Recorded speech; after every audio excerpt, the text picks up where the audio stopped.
Hello everyone, my name is Dylan and welcome to a brand new video. If you are new here, hi there, I post fun and relaxing English lessons every single week. So today I'm going to be hitting you with some more real everyday British English conversation. Now, as I've been saying over the last couple of videos, I've noticed that sometimes I make a very conscious effort to speak as clearly as possible. And this is because, of course, if you're watching this video, then you are going to be learning English, and therefore you need to be able to understand what your teacher is saying. However, I do appreciate that out there in the real world, not everyone speaks this clearly. So therefore, in today's video, I'm not going to try to speak particularly clearly either. I'm going to be speaking at a very natural and native pace. So that means that this video is going to be excellent practice for when you do come to an English speaking country, because this is how most of us actually talk. So with that in mind, I would say that this video is probably going to be a listening exercise at about a B2 to a C1 English level. So I have gathered some random questions about all sorts of different things, and I'm just going to be doing my best to answer them in a natural and native way. So throughout this video, I will be using quite a lot of different expressions and pieces of vocabulary. So if I say something that I think will be beneficial for you to know, it will pop up here on the screen. It will say whatever the word is or the expression with a short definition. And everything that does also pop up will be included in a free PDF, so you have all of it in one convenient place. The link to that PDF will be in the top comment. You don't need to sign up to anything, you just hit the link and press download. Right then, let's do this. So I have got a random question generator in front of me, and we have about 25 different questions today. By the way, this is actually a part 2 to a video I made a couple of weeks ago, so if you do enjoy this one, I'll put the link to the first one in the top comment, and it will also appear at the end of the video as well. Right then guys, question number 1. Would you rather have a pet dragon the size of a hamster or a hamster the size of a dragon? So we're starting with the important questions. I can't really think of any benefit to having a dragon-sized hamster. Like logistically, that's going to be a bit of a pain in the ass. I don't think it's going to fit in my house, let alone this room. So I'm probably going to have to go for the hamster-sized dragon, which would actually be quite useful. Firstly, it's going to be a lot easier to look after. Secondly, well, it's currently January in the UK, which means it's bloody freezing. Like, I think it was -5 the other day. So a source of fire would be quite useful. So I think I would get the small dragon and just ask him or her to just, I don't know, blow some fire into the corner of the room to create some heat. And you don't have to pay for the electricity that way as well. So that's kind of like a more efficient version of heating up the house, as opposed to just having the radiators on the whole time. So we're going to go for the small dragon to, well, to help me out during the winter months. Yeah. Then during summer, I don't know, just let it roam free.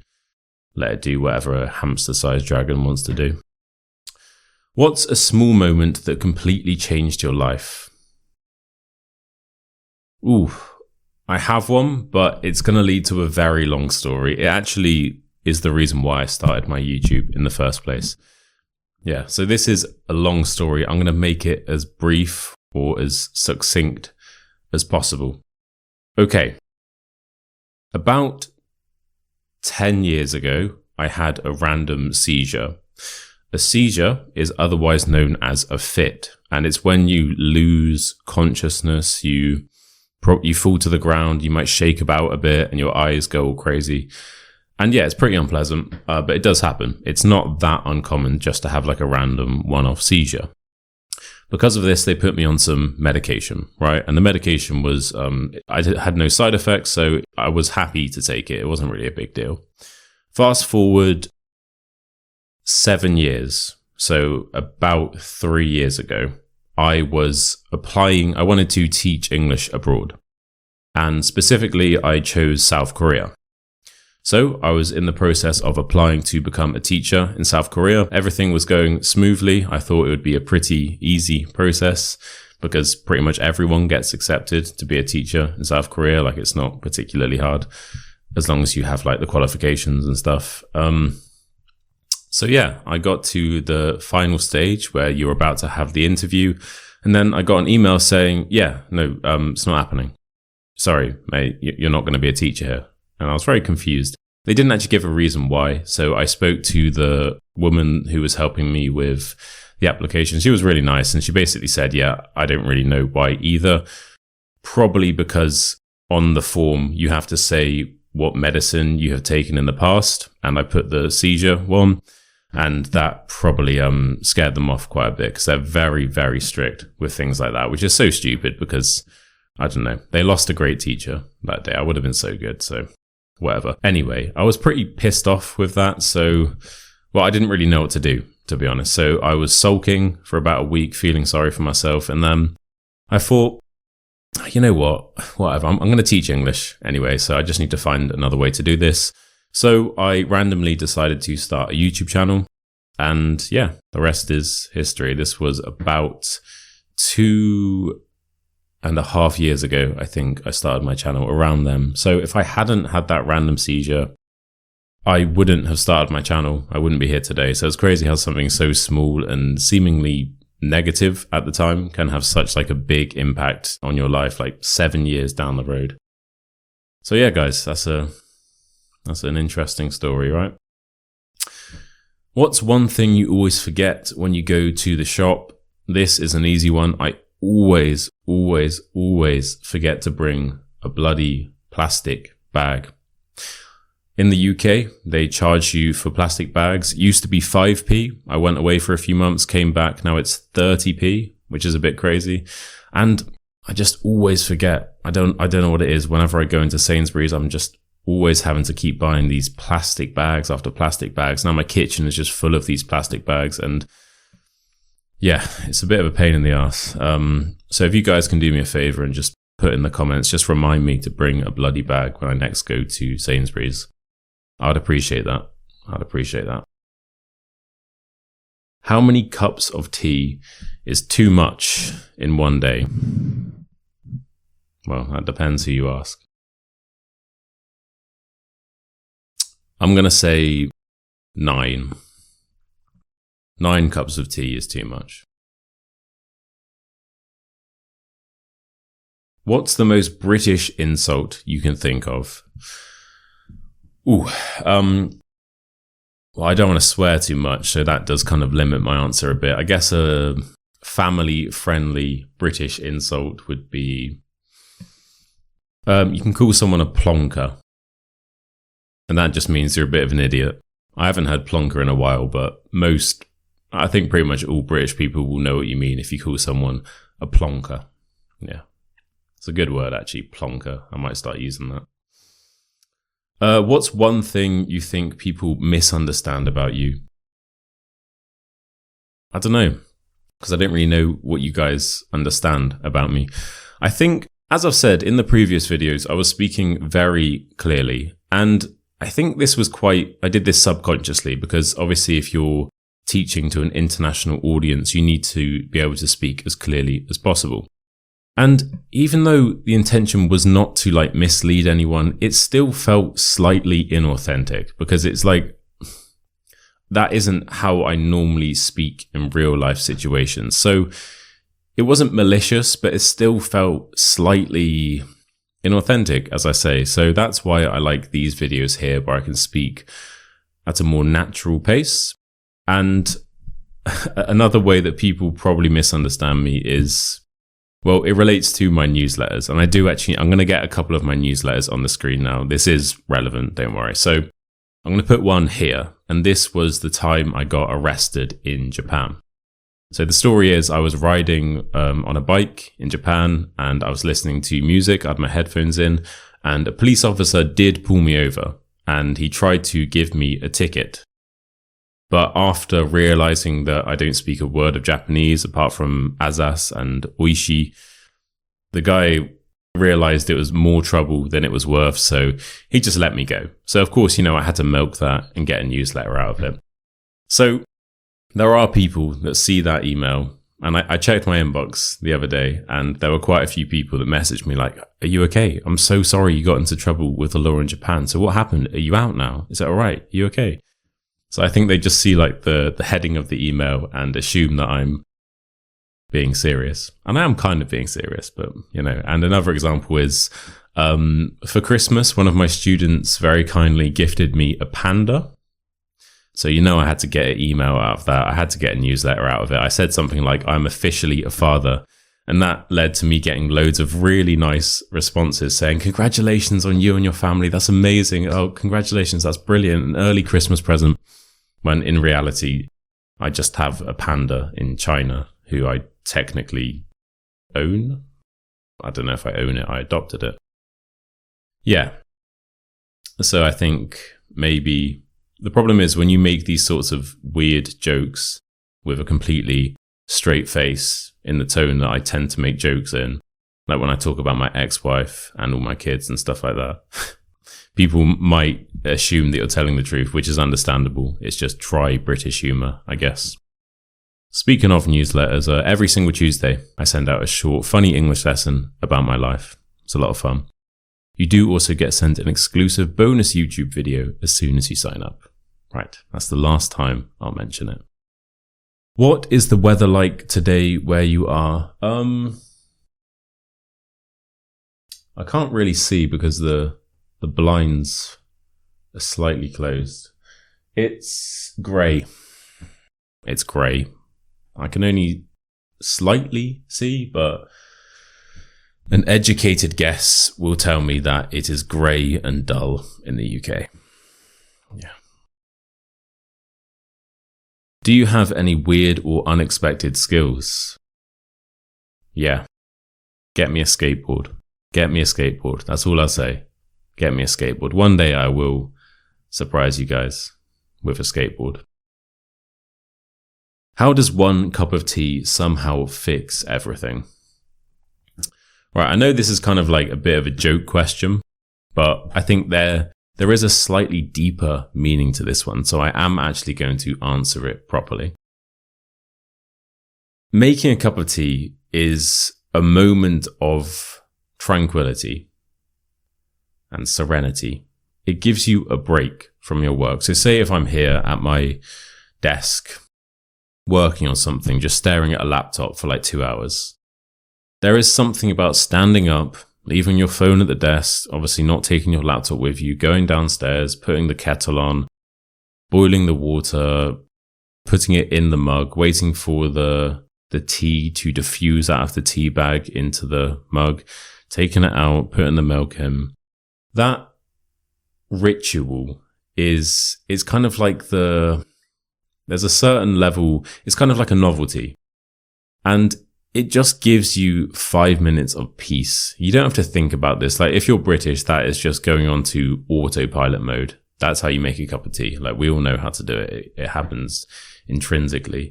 So I don't know, it's kind of like 5 minutes of just peace and not having to think about anything and getting the excuse to like getting the chance to walk around a little bit and just like stand up and not be at your desk. And of course, once you've done all that, you are rewarded with a delicious beverage. So it doesn't fix everything, but it does help.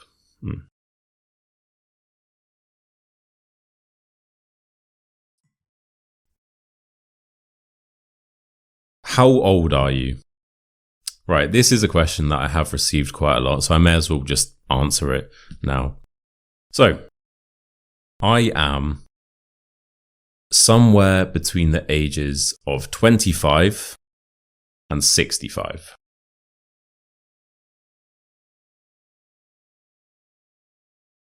Would you rather always have wet socks or never be able to use a fork again? Ooh, we're back to the would you rather questions. I did a whole video of these would you rather questions last week.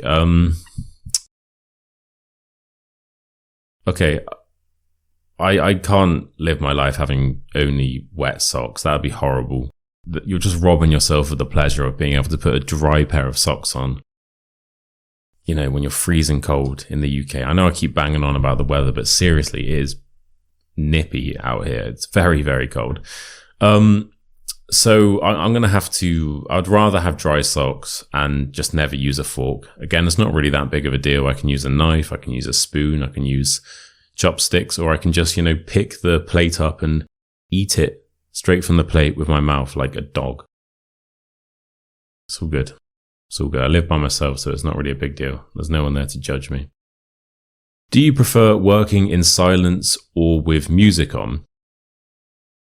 So, I am not ashamed to admit that I am one of those people that goes into YouTube and types in work music or study music and just has that on in the background. And it's chill. It's just, if you've ever listened to one of those playlists, it's like, there's no lyrics. It's just a very chill sort of beat. And there's something about it that does, I think, make it easier to concentrate. So not all the time, but I would probably prefer working with some very quiet, chill music on.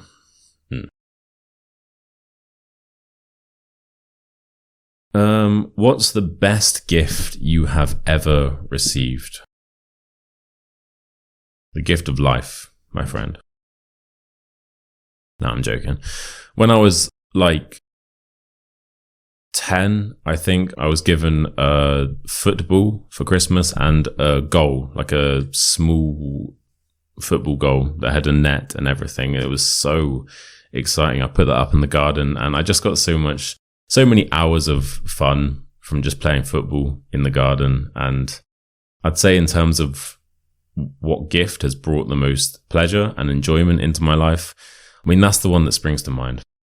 Yeah, so I'm going to have to say that. In terms of gifts I've received as an adult, I actually have one. Give me a second. So about a year ago, my friend gave this to me, and it was very unexpected. It's basically, how do I open it? It's basically a dry perfume. So it's empty now, but it's kind of like, it's got like a texture of like Vaseline, and you rub it on, you put it on your neck. And firstly, I didn't know this existed. Secondly, it's just so easy to carry around with you. It's got a very nice weight to it, so it just feels good. It's got a nice little picture on the front, and oh my goodness, this stuff smells incredible. It smells so good. And it's got a nice magnetic close on it as well. So I'm going to have to say that this is probably the best gift I've received as an adult. So thank you very much. Yeah. And of course, that panda I was gifted, that was very generous as well. And I got a newsletter out of it, so happy days, happy days. What's a common mistake English learners make? Some of them don't watch this channel, which is just like crazy. So that's probably the most common mistake. Not watching this channel. Next question. What's your guilty pleasure? Ooh, this actually relates to the present I just showed you. So, just so you know, a guilty pleasure is like, it's something that you enjoy, but you feel weirdly guilty about it, even though it isn't necessarily a bad thing to do, because it might be a little bit quirky and people might shame you if they find out that you like it.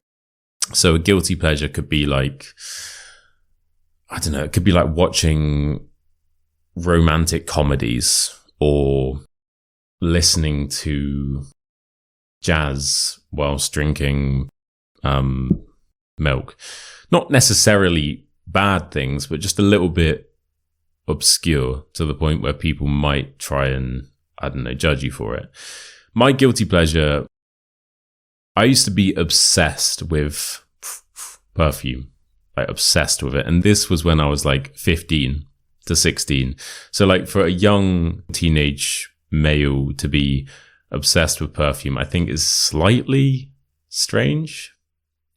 Yeah, it got to the point where there was like this department store where I used to live in my hometown, and after school I'd walk past it and I made friends with the woman in there. She was like some 50-year-old woman, and I'd go in there and I'd talk to her about perfumes, and she'd give me the little spray bottles. Because of course back then, well, you have no money at that age, so you can't actually buy any of them, which is a little bit annoying. But I had a very vast knowledge of perfumes back then, and I was really into it. So I'd say that's probably my guilty pleasure. Right. I'm not going to lie, we do have a bit of a bonus here, because I wasn't sure on the best way to describe what a guilty pleasure was. So I did Google it, and I came across this website that shows you your favorite guilty pleasure according to your zodiac sign.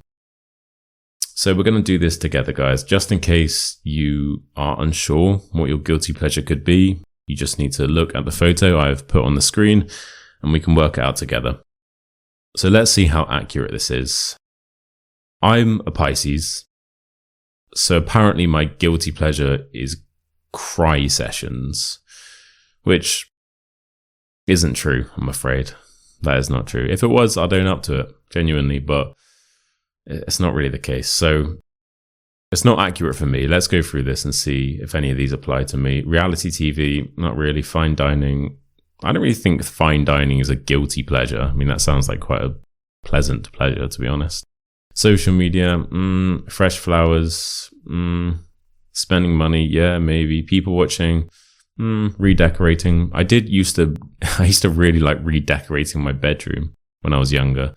Just like rearranging where the bed is. And it's quite a small room, so there was only so much you could do with it. But I used to find that very satisfying, to be honest. Romance novels. I've never read a romance novel in my life. Travel planning. I despise planning, especially travel planning. Working from bed. Yeah, true. I mean, as I said, guys, it's very cold in the UK. So I was, yesterday, I was actually trying to work from bed. I was planning some lessons. Got into bed with my laptop, was working for about 15 minutes, and I just fell asleep. I woke up like 3 hours later with my laptop still in front of me. Straight back to the grind, baby. So yeah, I can't work from bed anymore because I just fall asleep at this point.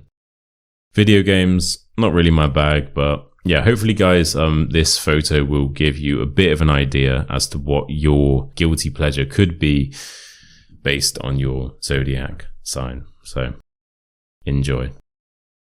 Right, next question. Do you believe in the concept of soulmates? Bloody hell, I'm glad we didn't have this at the start. Not really. I think having one soulmate is unrealistic. I think obviously there are people out there who you are probably very compatible with.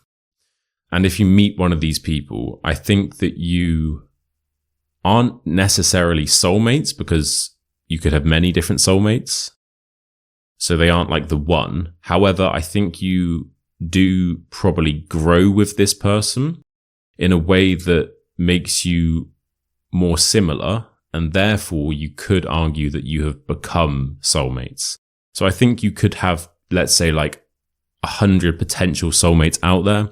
It just depends on which one you meet first, or, you know, if you do ever meet them, and you kind of grow together. So you change your personality a bit. They change their personality a bit to the point where you may as well be soulmates. Does that make sense? So I think that you have a lot of potential soulmates out there, not just one, and you grow together in a way that allows you to become soulmates, right? I think that makes sense. Do you think fish get thirsty? No. Times you've laughed at the worst possible moment. I was getting told off with a couple of my friends it was in maths class when I was about 16. A lot of my stories come from when I was 16. Anyway, and it was me and two of my friends, and the teacher was like shouting at us, and for some reason my friend just burst out laughing, and it was just so awkward and unexpected. The teacher stopped, and then we all started laughing. apart from the teacher. So I was never like I was never like disruptive at school, but things like that would occasionally happen. And it's just like, when you shouldn't laugh, and that's when you just randomly start laughing. Moments at school when, if it's like silent or if you're being told off, you shouldn't laugh. That's the last thing that you should do in that situation, which is why it's just so tempting to do it and why it's so funny and contagious if someone else does it. So yeah, that's my answer. I'm sorry to that maths teacher. I have forgotten her name, but it is what it is. Do you believe in karma? Yeah, I think that, listen, if you're a dick for a long enough amount of time, eventually, what's the expression? Your chickens will come home to roost? Roost? I think that's the expression. It basically means that, well, in this case, if you're a dick for a long enough time, eventually, you're going to get an equal reaction. So if you keep doing bad things, eventually someone is going to do something bad to you, and that will technically be karma. If you keep doing bad things will happen to you. So you could argue that's karma. And on the flip side, if you keep doing positive things, then you'll get an equal reaction, and people will be nice to you and will do something positive to you as well. So I think over the long haul, people tend to get what they deserve. So I'd say that's kind of like karma. So yeah, I do. I think it's very scientific, to be honest. I think karma is definitely a real thing. What's the best dessert you've ever had? Ooh. I was a cheesecake person for a long time, but recently I've been indulging in tiramisu, which is just exceptional. I'll definitely put a photo of tiramisu on the screen. I'm sure you've had it, but delicious. Oishii. Mashisayo. Delicioso. Lizetli. Yeah, multilingual. What can I say? What's something simple that makes you happy? Just going for a walk, a little stroll. Yeah, so not necessarily like hiking, like an arduous trek up a hill or a mountain, just like a little stroll. The UK, there's a lot of green spaces here. It's quite easy to find like a park or just some areas, just like a patch of grass with some trees nearby. So just walking around there for 10 to 15 minutes makes me pretty happy, to be honest. Right, guys, we have two more. I have been speaking pretty fast this whole video, by the way. So if you do understand, if you have understood me, then fair play. Your listening is pretty good. Right. The penultimate question. You guys know what penultimate means. Do you believe in ghosts?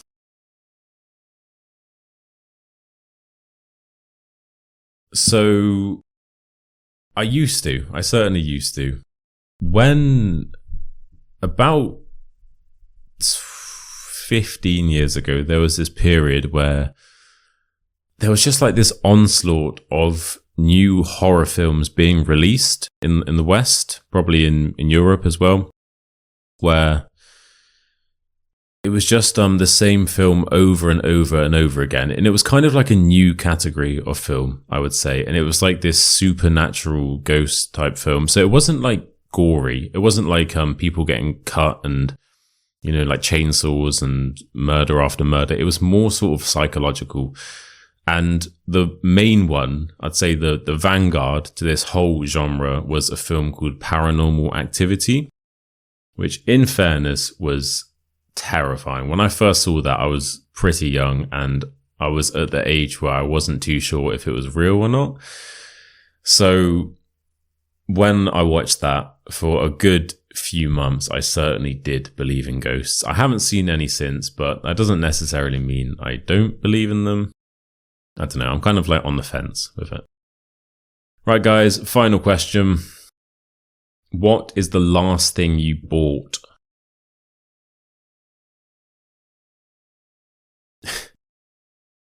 The most boring answer ever. I bought more storage for my Google Drive account. Nah, I've got to give you something better than that. I'll give you the last tangible thing I bought, which is equally boring. I'm trying to see if I have it. I don't have it. It's a charger for my keyboard. That's rubbish. Let me give you something else.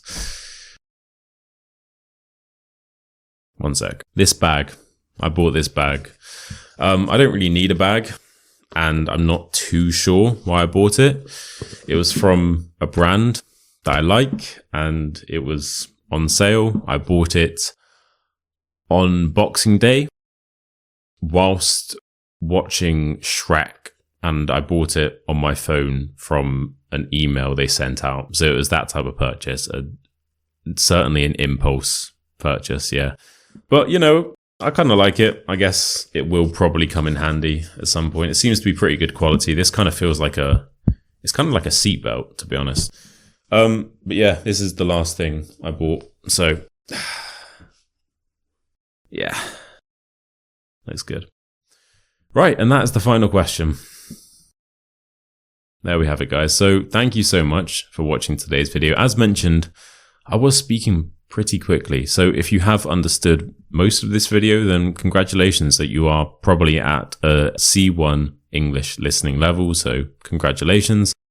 And if you haven't understood all of this video, please don't get discouraged. It's quite challenging.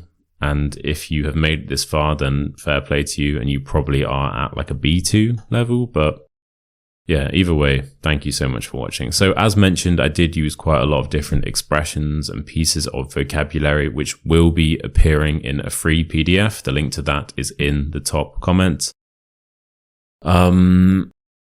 What else do we have? Yeah, every Tuesday, guys, I send out a free newsletter. So I would definitely recommend you to check that out. You get sent an exclusive bonus video as soon as you sign up.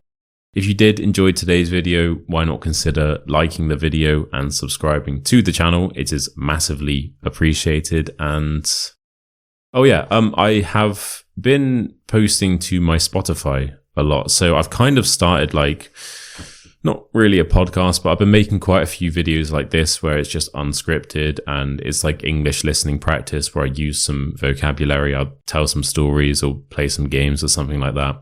And these videos don't go up on my YouTube, it's just on my Spotify. So if you would like that, it's completely free. I'll put the link to that in the top comment, so why not check it out? I've been posting quite a lot there recently. I think I posted like 3 different videos last week. So yeah, guys, it's definitely worth checking out. And if you do enjoy that, please consider following the Spotify and rating this show 5-star. It makes a massive difference. Right, guys, what else? I think that's it. So, oh, by the way, yeah, as mentioned, part 1 will be appearing here, and in one of these corners, either that one or that one, it will be telling you guys to subscribe. So you may as well do that as well. Right then, thank you again for watching. I hope you all have a lovely weekend, and I will hopefully see you guys next week for another video. Cheers.